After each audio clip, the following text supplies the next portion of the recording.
Friends, let's cook ചാനലിലേക്ക് എല്ലാവർക്കും സ്വാഗതം. ഇന്ന് വളരെ രുചിയേറിയതും കൂടാതെ തന്നെ വളരെ എളുപ്പത്തിലും തയ്യാറാക്കാൻ പറ്റുന്ന ഒരു റെസിപ്പിയാണ് നോക്കുന്നത്.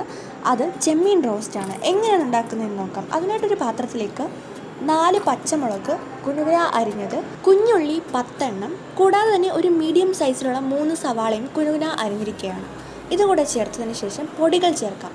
ഒരു 1/4 ടേബിൾ സ്പൂൺ മഞ്ഞൾപ്പൊടിയും 1/2 ടേബിൾ സ്പൂൺ മല്ലിപ്പൊടിയും 1 ടേബിൾ സ്പൂൺ മുളക് പൊടിയും ആവശ്യത്തിന് ഗരം മസാലയും ഏകദേശം ഒരു 1/2 ടേബിൾ സ്പൂൺ ഗരം മസാലയും രുചിക്കനുസരിച്ച് ഉപ്പും ഇട്ടതിന് ശേഷം 3 വറ്റൽ മുളക് ഇതുപോലെ ഒന്ന് പൊടിച്ചെടുക്കാം. ശേഷം ഒരു 1.5 ടേബിൾ സ്പൂൺ പെരിഞ്ജീരകവും ഇതുപോലെ ഒന്ന് മിക്സിയിലിട്ട് നന്നായിട്ട് പൊടിച്ചെടുക്കാം. എന്നിട്ട് ഈ വറ്റൽ മുളകും പെരിഞ്ജീരകവും കൂടെ ഇട്ട് നല്ലോണം നമുക്ക് ഈ ഉള്ളിനെയൊക്കെ ഒന്ന് നല്ല രീതിക്ക് ഒന്ന് മിക്സ് ചെയ്തെടുക്കാം. ശേഷം നമുക്ക് നല്ല ഫ്രഷായിട്ട് ക്ലീൻ ചെയ്ത് വെച്ചിരിക്കുന്ന ചെമ്മീൻ കൂടെ ഇട്ട് ഒരു നല്ല രീതിക്ക് ഏകദേശം ഒരു 2 മിനിറ്റോളം നല്ല രീതിക്ക് ഒന്ന് മിക്സ് ചെയ്തെടുക്കാം. ആ പൊടികളുടെ ഇതും ഗരം മസാലയും ഉള്ളിയുടെയും എല്ലാത്തിൻ്റെയും ഒരു ചാറൊന്ന് നല്ല രീതിക്ക് ചെമ്മീനിലേക്ക് ഇറങ്ങാനായിട്ടാണ് ഇങ്ങനെ നന്നായിട്ടൊന്ന് മിക്സ് ചെയ്യുന്നത്. ഇങ്ങനെ മിക്സ് ചെയ്തതിന് ശേഷം ഏകദേശം ഒരു അരമണിക്കൂർ മുതൽ 1 മണിക്കൂർ വരെ മാറ്റി വെക്കുകയാണെങ്കിൽ അത്രയും നല്ലതാണ്. മാറ്റി വെച്ചില്ലെങ്കിലും കുഴപ്പമില്ല, പക്ഷേ മാറ്റി വെക്കുകയാണെങ്കിൽ ഇതിൻ്റെ ടേസ്റ്റ് കുറച്ചും കൂടെ കൂടുന്നതായിരിക്കും. അങ്ങനെ മാറ്റി വെച്ചതിന് ശേഷം പാൻ അടുപ്പത്തേക്ക് വെച്ച് പാൻ ചൂടായതിനു ശേഷം ഏകദേശം ഒരു 5 മുതൽ 6 ടേബിൾ സ്പൂണോളം നല്ല നാടൻ വെളിച്ചെണ്ണ, എന്ത് എണ്ണ വേണോ ചേർക്കാം, സൺഫ്ലവർ ഓയിലൊക്കെ ചേർക്കാം, പക്ഷേ നാടൻ വെളിച്ചെണ്ണ ചേർക്കുന്നത് ഇതിനൊരു പ്രത്യേക ടേസ്റ്റ് കൊടുക്കുന്നതായിരിക്കും. ശേഷം നമുക്ക് 1 മണിക്കൂർ വരെ ഒന്ന് റെസ്റ്റ് ചെയ്യാൻ മാറ്റി വെച്ചിരിക്കുന്ന ആ ചെമ്മീനും ഉള്ളിയും എല്ലാം കൂടെ ഇട്ട് 1 മിനിറ്റ് ഒന്ന് നന്നായിട്ട് ഇളക്കി കൊടുത്തതിന് ശേഷം ഇതുപോലെ ഒന്ന് അടച്ച് വെച്ച് വേവിക്കാം. മീഡിയം ഫ്ലെയിമിലിട്ട് വേണം വേവിക്കാനായിട്ട്. ശേഷം നമുക്കിതിലേക്ക് ഒരു 5 മുതൽ 6 അല്ലി വരെ വെളുത്തുള്ളിയും ഒരു 1/2 കഷ്ണം ഇഞ്ചിയും ഇട്ട് ഇതുപോലെ നല്ല രീതിക്കൊന്ന് ചതച്ചെടുക്കാം.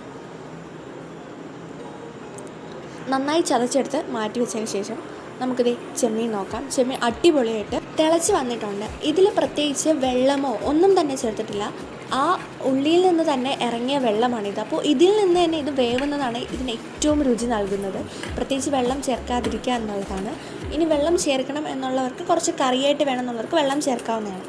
ശേഷം നമുക്ക് ഒരു പാൻ അടുപ്പത്തേക്ക് വെച്ച് ഇതിലേക്ക് ഏകദേശം ഒരു 2 ടേബിൾ സ്പൂണോളം വെളിച്ചെണ്ണ ഒഴിച്ചതിന് ശേഷം നമ്മൾ നേരത്തെ ചതച്ച് വെച്ചിരിക്കുന്ന ആ ഇഞ്ചിയും വെളുത്തുള്ളിയും ഒന്നിട്ട് നല്ല രീതിക്കൊന്ന് ഫ്രൈ ചെയ്തെടുക്കാം.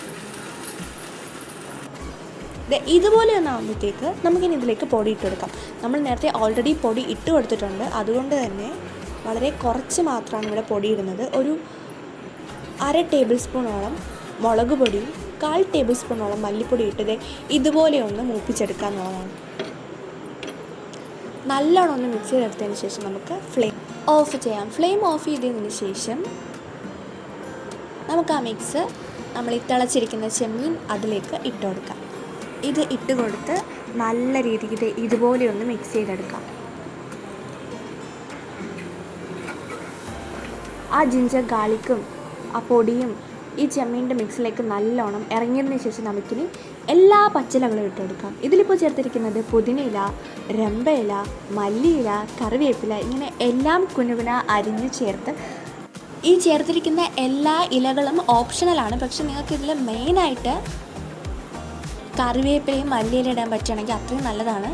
പുതിനയിലയും രമ്പയിലയും ഇതിന് പ്രത്യേകിച്ചൊരു ഫ്ലേവറും അതുപോലെ തന്നെ നല്ലൊരു മണവും തരുന്നതായിരിക്കും. അതുകൊണ്ട് തന്നെ ഓപ്ഷണലാണ്, വേണമെങ്കിൽ മാത്രം ഇട്ടാൽ മതി.